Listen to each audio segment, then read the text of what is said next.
want to talk about week one. I Oh, love okay. talking about games and opponents that are coming up. And I feel like Niner fans either are overlooking the Bears or nervous about this game and don't want to talk about it because God forbid, it's like, God forbid they lose week one to Justin Fields. That would be the worst thing that could happen. I don't expect that to happen, but it's football. Anything could happen, especially week one, where a lot of these guys haven't even played much in preseason. So Niners are 6.5-point favorites on the road.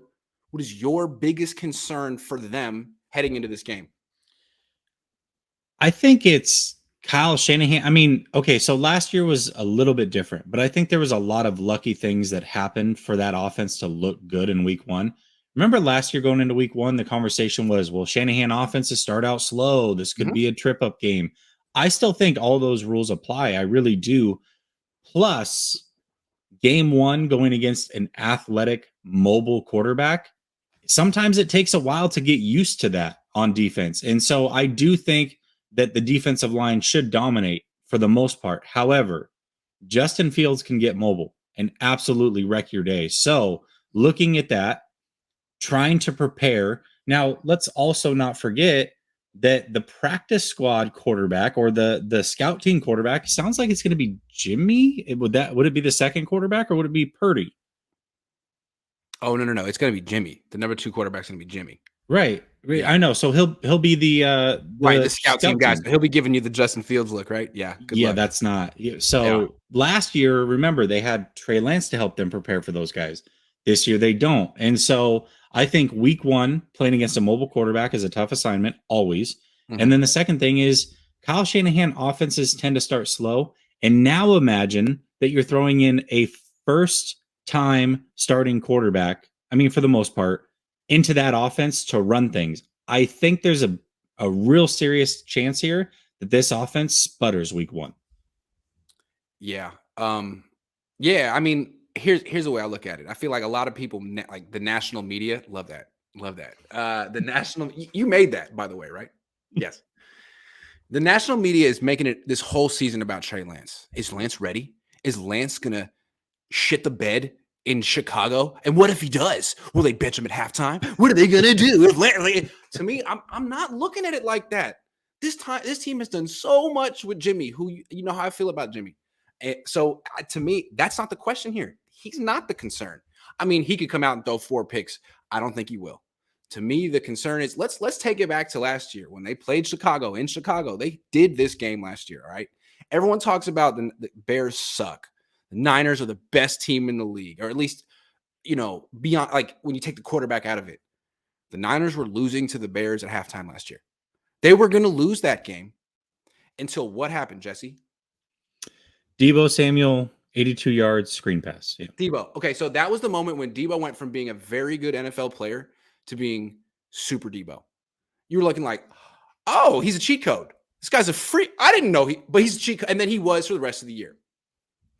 If the Niners have that player in this game on September 11th, they're going to cover the spread, smoke the Bears. If it's Deebo, the Deebo we saw in preseason, I wouldn't call that. I felt like last year that was super Deebo. Remember in Super Mario, you'd have the mushroom, eat the mushroom, you became Super Mario. That was super Deebo. The Deebo we saw in preseason, that was like a double Deebo with cheese. I mean, if he's a wide back, that was like preseason Deebo was like badonkadonk, like a double XL wide back. I'm sorry. Wide back was more of like a physical trait versus like what he actually plays. Which Deebo are they getting? Because Deebo was the reason they beat the Bears last year, as good as they are. All I know is that Justin Fields, I like him a lot. He played this team last year as a rookie, completed 70% of his throws, ran for 100 yards and a touchdown. Now he's in his second year. He's a good player. Trey Lance is in his first year, and it's not about him. It's about Deebo. Deebo, are you ready? He's hurt right now. He's got a contusion on the back of his leg. Again, if he's ready, it's not even a contest. If he's not, I'm concerned. I have concerns. I would say the Deebo thing, this is interesting, right? Because in a vacuum, I'm not worried about the injury with Deebo, right? Like, I'm not worried about a contusion on the back of the knee because I think he's going to play week one. However, it is worrisome because he hasn't had the offseason to get probably in the best shape because he didn't want to hurt himself and prepping for the biggest contract. Right. And he didn't have time to work with Trey Lance. Well, now this is your 2 weeks for the install to get ready, work with Trey Lance, and you can't because you're hurt, right? So, am I afraid he's not going to play week 1? No, that's not it No, he'll at all. play. It, Yeah. but is he going to have time to work with Trey Lance and build that continuity? Maybe not, and that is Is a he gonna be at the concern, top of his game? Maybe not. So right? that's the one thing that concerns me because when Debo's at the top of his game, the Niners are hard to beat. When he's not, their offense can sputter. As you said, they struggle week 1. Well, week 1 last year, they put up points because Debo went crazy in that freaking game. He had the Yeah. long touchdown catch in Detroit. If he's not doing that this year, I mean, is Ayuk going to take over the game? I haven't seen him do that in a while, if ever. Is Kittle going to take over the game? Maybe. Maybe they'll just have to put it all on Jordan Mason. I don't know. We'll see. But it's just so easy when Debo's doing his thing. Have you heard anything about Mitchell at all? Have I heard anything? I saw him at practice the other day. He looks like he's healthy. But Okay, all right, it's that's like, how good. long can he stay healthy? It's Gotcha. pretty much the thing with him. But no, he looks healthy right now. Him and McGlinchey were back. Okay, that's great. Brunskill That's has great news. been not back. So yeah, Mitchell Okay. looking good. My hot Okay. take for this year is that Jordan Mason's going to lead the team in rushing. He might. You know what? I remember last year when Mostert. This was when Mostert was healthy. I said it would be Jeff Wilson Jr. Oh, he And could too, then man. He's a and then great he trade. got the Yeah. he got the MCL thing Yeah. or whatever meniscus. Yeah, I mean, I could see any of them to be real leading this team. Whoever I don't stays healthy, I don't pretty trust much. any of them.